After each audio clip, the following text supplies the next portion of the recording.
Oke teman-teman, selamat datang di channel saya, Hardi Novianto Putra.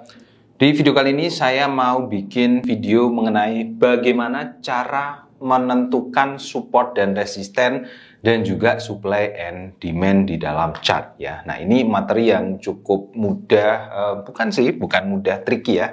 Mudah buat yang sudah terbiasa, tapi cukup tricky buat yang masih baru. Makanya di materi kali ini saya mau jelaskan mengenai itu ya. Pertama, sebelum masuk ke support resisten, kita akan masuk ke supply and demand terlebih dahulu. Jadi pengertian dari supply and demand itu apa sih? Karena supply and demand ini nantinya itu juga bisa dimanfaatkan sebagai support dan resisten. Supply and demand ini ada pada hukum ekonomi ya. Jadi ketika supply-nya itu banyak dan demand-nya tetap, maka harga akan turun ya. Dan kemudian kalau demand-nya banyak dan supply-nya itu tetap, maka harganya akan naik. Kenapa bisa terjadi seperti itu? Ketika supply-nya banyak dan demand-nya tetap, misalnya kalau kita ada di kehidupan sehari-hari, contoh misalnya cabai ya. Ketika cabai itu panennya cukup banyak gitu ya, dan demand-nya juga tetap ya, maka harganya itu bakal turun karena stoknya melimpah, stok cabainya itu melimpah ya, maka harganya akan turun. Kemudian kalau stok cabainya itu tetap, tetapi demand-nya, orang yang pengen makan cabai itu banyak, misalnya karena musim hujan, terus orang pengen makan cabai begitu banyak, maka harganya akan naik. Itu adalah hukum dari ekonomi. Supply and demand di dalam chart itu fungsinya nanti akan kita manfaatkan sebagai support dan resisten. Jadi contohnya seperti ini teman-teman untuk supply and demand ini. Kita buka chartnya terlebih dahulu ya. Nah, ini contoh chart untuk Euro USD. Jadi kita akan mencari supply terlebih dahulu ya, yang ada di bawah. Nah, tools yang kita pakai itu adalah rectangle ya, atau persegi. Nah, kita bisa cari demand itu ada di yang paling bawah dulu ya. Kita pakai satu full candle ini ya, terus kita tarik ke depan seperti ini. Nah, full satu candle, kita tadi memakai full satu candle ini, dan beda ya dari support dan resisten. Supply and demand itu areanya lebih tebal.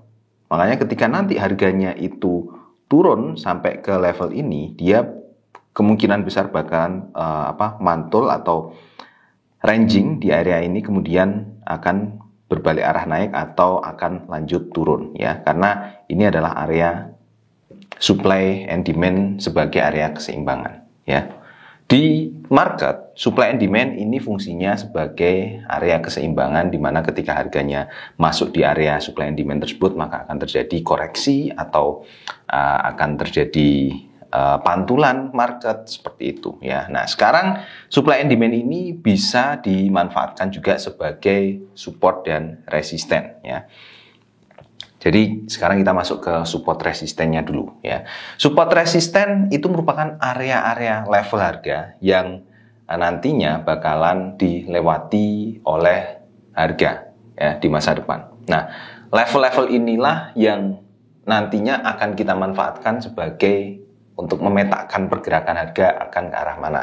Kayak misalnya kita mau open posisi buy karena trennya naik. Ketika kita akan open posisi, tentunya kita harus mencari level targetnya itu sampai mana ya, take profitnya itu sampai mana. Nah, pada saat open posisi buy ini tentunya kita harus menempatkan targetnya itu pada posisi yang tepat. Nah, untuk menetapkan targetnya ini kita membutuhkan yang namanya support ataupun resisten. Berarti kalau buy posisi di atas berarti resisten ya. Nah, untuk menentukan support dan resisten itu ada banyak sekali caranya. Pertama dengan menggunakan puncak dan lembah, identifikasi dari chart ya, pergerakan harga. Kemudian yang kedua bisa menggunakan supply and demand, di mana supply and demand ini juga identifikasinya dari bentuk chart ya, dari price actionnya ya. Kemudian Bisa menggunakan indikator ada banyak, ada ada moving average, ada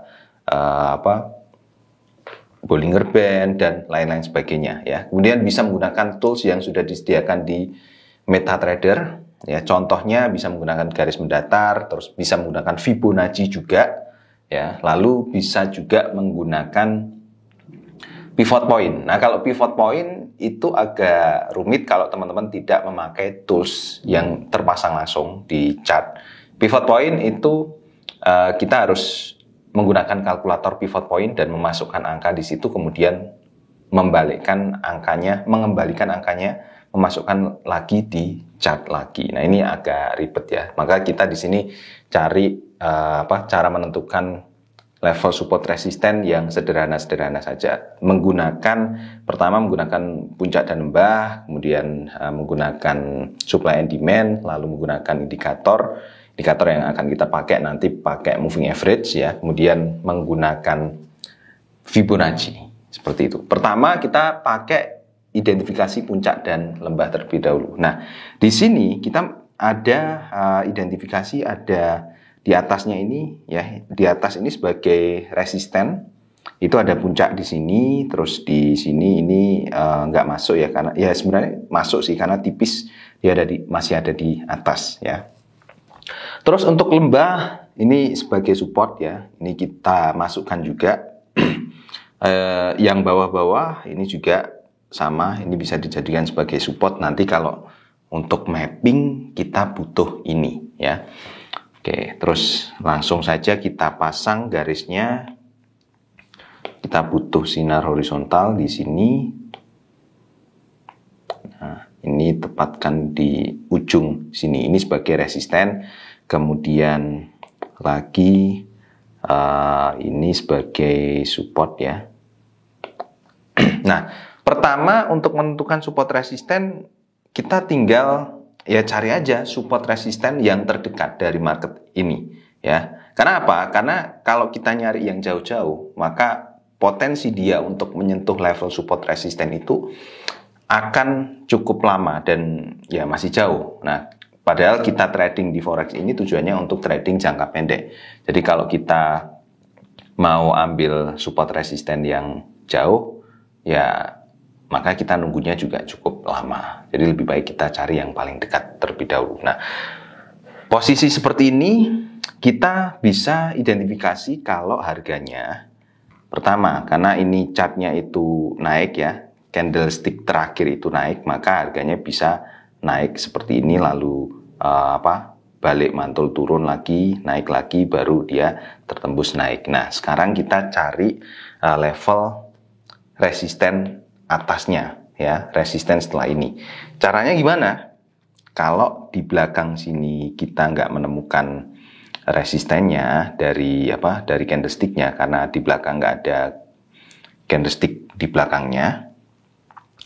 Caranya adalah kita merubah time frame ya, karena di sini kita pakai M15, maka kita rubah ke time frame H1. Coba apakah sudah ada? Oh, ternyata nggak ada. Masih cukup jauh ya. Maka kita rubah lagi ke time frame yang lebih besar. Apakah sudah ada? Oh, ternyata masih belum ada, teman-teman ya. Wah, ini ada di sini ada. Cuman kalau kita tarik ke depan itu cukup jauh. Tapi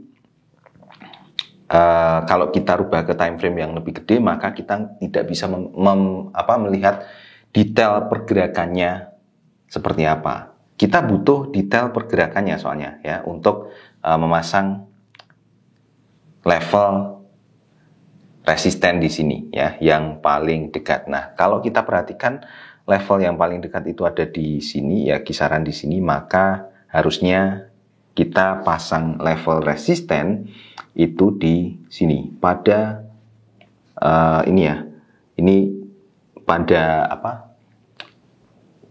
lembah yang ada di belakang sini. Kenapa kok di sini? Kenapa nggak lembah di sini ataupun di puncak di sini? Karena ini adalah posisi yang paling dekat dengan ini. Karena kalau kita rubah ke time frame H4 itu ya, maka otomatis jaraknya itu akan mengecil kalau kita bandingkan dengan di time frame M15. Ini agak membingungkan, jadi masalah mengenai time frame nanti kita bahas di video selanjutnya ya. Yang penting kita ambil dulu untuk level resisten di sini ya. Kita buat garisnya. Oke. Nah, oke. Setelah itu kita kembali ke depan. Kita perkecil dulu supaya gambarnya lebih jelas ya. Oke. Kita rubah ke M15. Nah, ternyata di M15 level resistennya ini terlalu sempit ya, terlalu sempit, terlalu kecil. Maka opsi kita bisa kembali ke posisi tadi untuk menambahkan level resistennya. Jadi untuk melakukan analisa seperti ini memang tidak langsung sempurna seperti itu ya. Kita butuh untuk menaikkan level resistennya. Jadi kita akan menaikkan level resistennya pada ini ya. Karena di sini ada apa? Ada doji di sini ya, maka kita akan garis pada level ini. Oke. Kita geser ke atas sini. Nah, setelah itu kita balik ke time frame M15. Nah, oke, sudah ketemu.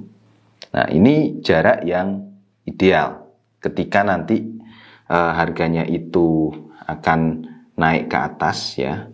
Lalu entah itu naiknya apa, dia mantul turun dulu baru naik dan tembus, maka kita bisa pasang entry posisi di atas ini dengan buy stop ya, buy stop, lalu targetnya sampai di sini. Nah, itu adalah cara kita entry posisi dengan menggunakan level support resisten ya. Terus ini cara untuk menentukan level support resisten dengan puncak dan lembah ya. Sekarang kalau dengan menggunakan indikator misalnya, kita pasang indikator moving average ya. Moving average kita cari dulu. Nih. Oke, sudah kita edit dulu moving average-nya karena di sini pakai MA9 ya. Untuk apa? Periodenya kita tambahin. Periodenya kita pakai 24. Ini atau pakai 50 ya, yang agak jauh. Oke, sudah. Nah, di sini kita bisa gunakan moving average ini sebagai level resisten. Jadi ketika nanti harganya turun, dia pasti akan mantul sini kemudian naik ya. Ini makin naik lagi, mantul lagi naik, dan ini membentuk segitiga. Nah, ini kan ketika ini tertembus, kita balik ke plan yang pertama tadi. Kita entry posisi di sini, take profitnya di sini, seperti itu. Jadi pemanfaatannya seperti itu. Kemudian kalau kita menggunakan Fibonacci ini untuk mencari level support resisten ya, kita pakai time frame yang gede dulu, karena kalau di Fibonacci nanti efeknya bisa mengecil ya. Untuk penggambaran Fibonacci-nya kita hapus dulu, dan indikatornya juga kita hapus. Kita pasang Fibonacci retracement ini.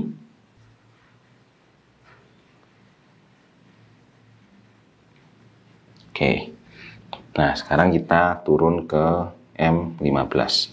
Di sini kita dapat bahwa level support itu ada di sini. Dekat banget dengan level support yang sudah kita buat dari puncak yang ini ya. Dari puncak yang ini. Nah, sekarang level support ada di sini. Maka ini ada area yang cukup tebal. Ini juga bisa dijadikan sebagai area supportnya. Jadi nggak melulu kita pakai support itu dalam bentuk garis tipis saja. Dan support yang lain itu ada di sini ya.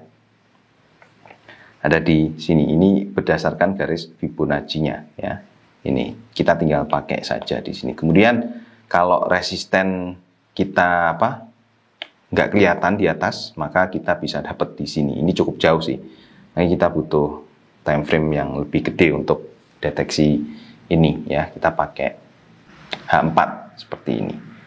Itu ya cara kita menentukan level support resisten. Bisa menggunakan puncak dan lembah dari bentuk chartnya, bisa menggunakan supply and demand dari bentuk candlesticknya, kemudian kita tarik dengan rectangle, bisa menggunakan moving average, lalu bisa menggunakan Fibonacci ya, dan yang satu lagi dengan pivot point, tapi itu membutuhkan kalkulator pivot point untuk bisa mendapatkan level support resistennya, jadi agak ribet.